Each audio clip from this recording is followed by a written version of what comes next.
Baik, terima kasih banyak Dr. Tika atas kesempatannya. Bismillahirrahmanirrahim. Assalamualaikum warahmatullahi wabarakatuh. Assalamualaikum warahmatullahi Alhamdulillah, wabarakatuh. alhamdulillah, alhamdulillah, syukurillah, salatu wassalamu ala rasulillah amma ba'd. Baik, untuk kesempatan yang mungkin singkat, namun saya akan coba menyampaikan mungkin beberapa hal ya, sesuai dengan tema kita. Ada 4 hal mungkin secara singkat kalau boleh saya summary sebelum saya lanjut dengan slides ya. Pertama dari sisi makro global dan nasional, kita on the head of on the route of recovery. Jadi sebenarnya kalau kita lihat berapa data nasional ataupun global, sesungguhnya kita tahun ini memang masih rezim suku bunga tinggi, inflasi masih tinggi, namun kalau kita lihat tahun depan, insya Allah prospeknya akan lebih baik. Jadi kita akan full recovered dan hopefully the macro indicators will be much better next year. Kemudian kalau kita lihat landscape, hal yang kedua ingin saya sampaikan, landscape persaingan keuangan secara global. Yang pertama kalau kita lihat di sisi populasi cukup besar ya, total 1,5 billion Muslim. Kemudian kalau dari sisi cluster pendapatan ataupun kluster kesejahteraan kita bisa bagi 3 barangkali ya. Ada yang mungkin Sub-Saharan Afrika yang mungkin least developed, kemudian kita ada di GCC yang secara income per kapita sangat tinggi, dan juga di beberapa sebaran katakanlah Asia Selatan, kemudian Asia Tenggara, kemudian Afrika Timur barangkali yang banyak Muslim, kita masih berada di level menengah, baik itu lower middle income ataupun upper middle income. Jadi secara strata pendapatan per kapita terbagi-bagi, namun secara potensi penduduk Muslim 1,5 miliar bukan jumlah yang sedikit, makanya potensi perbankan syariah dan industri halal cukup besar. Kemudian kalau kita lihat spesifik perbankan syariah memang bervariasi ya, dari aset per negara. Nanti kita akan lihat. Jadi key message dari kami mungkin untuk peta persaingan global Islamic Finance itu highly kompetitif ya. Dan ada tren konsentrasi sebenarnya by region. Kalau kita lihat peta pertumbuhan, kemudian size lembaga keuangan syariah global itu terkonsentrasi sesungguhnya di GCC. Karena kalau kita lihat baik banking assets ataupun sukuk outstanding ataupun yang lainnya di berbagai matriks yang lainnya cukup dominan ya di Teluk, malah share South itu di atas 50%. Kemudian yang kedua adalah South Asia di mana kita berada. Namun memang sayangnya kalau sisi misalnya banking assets-nya, kemudian berapa total kalau sukuk, mungkin kalau sukuk koperasi Malaysia lebih unggul, tapi sukuk sovereign pemerintah kita lebih unggul. Namun secara share keseluruhan Asia Tenggara seperempat dari total share global ya Islamic Finance.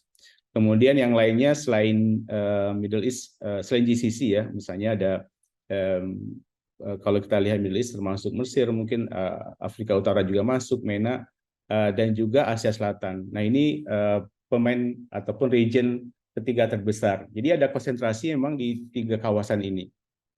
Bagaimana dengan lembaganya? Atau sebelumnya ya, kalau kita lihat tren pertumbuhan keuangan syariah global steady sebenarnya, itu key message-nya. Jadi kita tumbuh cukup besar ya dari tahun per tahun. Jadi kalau kita bicara CAGR-nya mungkin double digit ya. Jadi sungguh suatu yang menggembirakan kalau kita lihat prospek keuangan syariah global.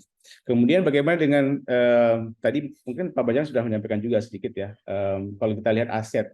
Jadi ini yang mungkin menjadi tantangan terbesar kita. Kenapa sangat kompetitif? Karena Saudi sendiri dengan arah haji sendiri misalnya itu sudah dominan gitu, dan mungkin bisa berapa kali dari total aset kita keseluruhan. Jadi secara number, secara angka memang ada konsentrasi, dan juga ada kalau kita lihat pemainnya ada juga grup-grup yang menjadi pemain besar dan dominan. Kalau tadi disebut misalnya Quick Finance House yang dia mungkin pertumbuhannya organik sudah besar ya, karena ada di beberapa tempat, juga non organiknya dengan akuisisi juga berjalan terus. Jadi Quick Finance House juga salah satu pemain yang awal ya, dari 77 sudah ada dan semakin dominan ya, termasuk kehadirannya mungkin di Malaysia menjadi hal yang unik juga gitu ya.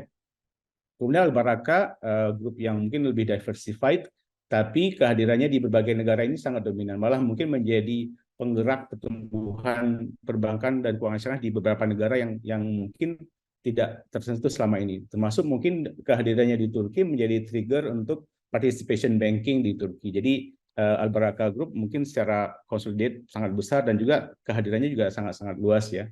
Kemudian Dubai Islamic Bank pemain baru dan ini saya rasa yang juga sudah hadir di Indonesia. Jadi sebenarnya ini pemain yang semakin secara retail sangat sangat kuat.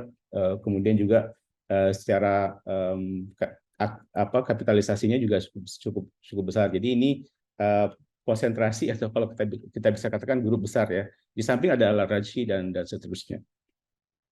Dan ini kalau kita petakan juga di beberapa negara ya, kalau kita lihat yang dominan di Saudi misalnya adalah Al-Rajhi dengan aset USD hampir 200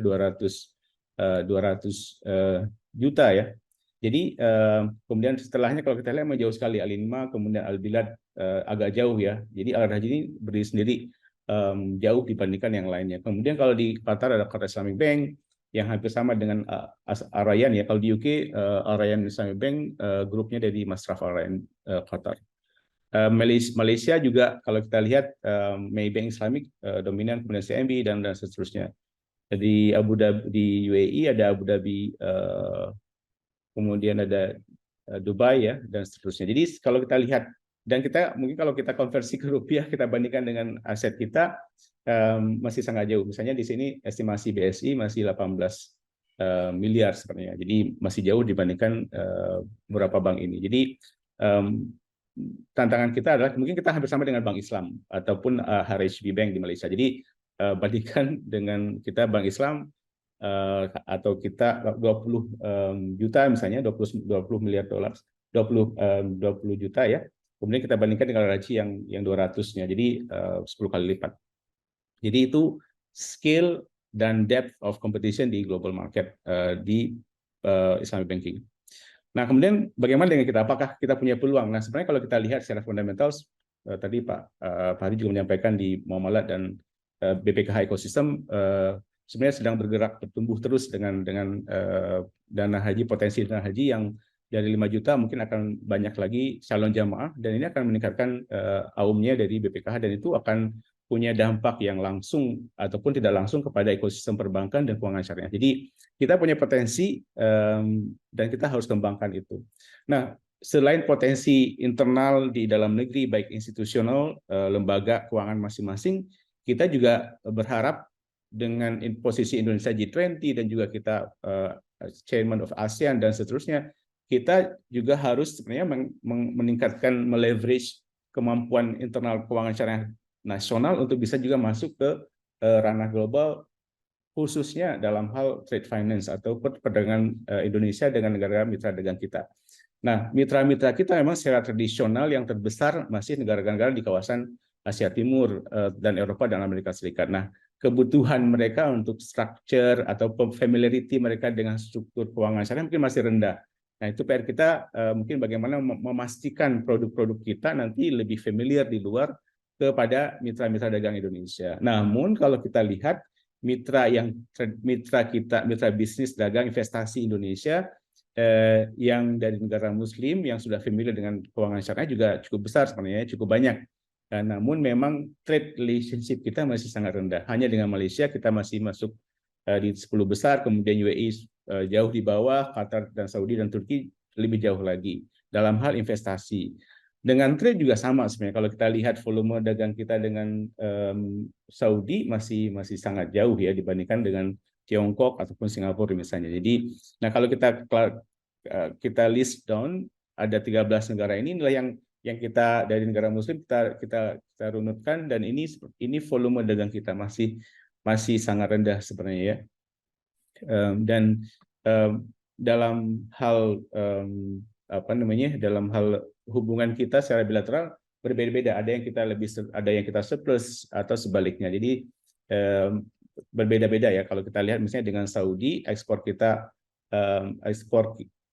ekspor kepada Indonesia dan impor dari Indonesia juga sebenarnya kalau kita dengan Saudi mungkin kita total ekspor kita lebih besar dibandingkan total impor. Jadi kita Saudi yang surplus dengan kita dan Jadi kalau kita lihat sebenarnya yang surplus itu dengan Egypt dan Bangladesh. Ya, jadi ini mungkin PR kita, bagaimana satu sisi meningkatkan interaksi dagang kita, menambah ekspor kita dengan mungkin meningkatkan barang-barang ataupun produk-produk halal kita ke negara tersebut, kemudian juga trade facilities-nya, fasilitas yang disediakan oleh lembaga keuangan syariah juga ditambah, ditingkatkan dan diintensifikasi di transaksi dagang dan ekspor impor ini gitu. Jadi dua sisi kita harus bergerak. Jadi ekosistem ekonomi syariah harus bergerak bersama-sama untuk menjadikan Indonesia sebagai pemain global, bukan hanya beban ataupun ditumpukan kepada ekspektasi kepada keuangan syariah saja misalnya. Tapi di sisi yang lain, di sisi real sector juga harus bergerak. Ini Pak Lukyan, mohon izin, waktunya kira-kira 1 menit lagi ya Pak. Baik. Kalau ini bisa saya skip ya. Nah kedua yang kita bisa ekspor juga adalah remittance. Ini mungkin hal yang sudah dilakukan oleh bank nasional kita ya. Tapi kalau kita bicara bank syariah, sebenarnya juga ada potensi untuk mengeksplor, men-tap remittance ke Indonesia khususnya ya, dari pekerja migran kita ataupun expatriates kita di Timur Tengah, Malaysia dan negara Asia Tenggara, Asia Timur lainnya. Nah, ini potensi remittance sebenarnya kita masih kecil ya kalau dibandingkan negara lain. Jadi meskipun meningkat sedikit ya. Jadi remittance yang masuk ke Indonesia ini masih sedikit dibandingkan misalnya remittance yang masuk ke India dari berbagai negara atau Filipina dan seterusnya. Jadi kita potensi remittance kita atau orang Indonesia yang bekerja lebih sedikit dibandingkan dari negara lain. Nah, terakhir mungkin way forward kita harus jadi rooms for innovation-nya mungkin ada tiga area. Yang pertama tech dan digital. Yang kedua dari sisi kita harus membiasakan atau mendorong keuangan syariah itu untuk serving the new demography. Pergeseran demografi ini kenyataan yang kita harus hadapi dan sudah terjadi. Jadi kita harus berinovasi dengan pemikiran dengan backdropnya adalah demographic shift gitu.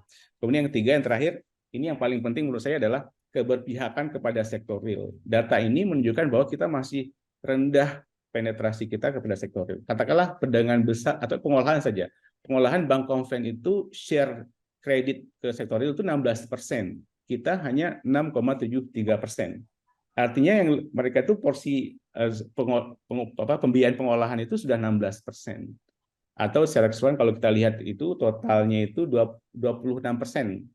Keseluruhan ya, maaf keseluruhannya kalau yang manufaktur 16% ya, kalau misalnya perdagangan dia 16%, kemudian pertanian aja kita kalah gitu yang syariah. Mereka 7%, konven 7%, syariah hanya 5%. Ini yang mungkin menjadi tuntutan kita. Jadi tiga hal, inovasi, room for innovation, tech dan digital, kemudian new demographic, yang ketiga real sector. Ini barangkali Bu Tika, jadi berapa hal yang kita nanti bisa diskusikan ya. Dari saya demikian. Assalamualaikum warahmatullahi wabarakatuh.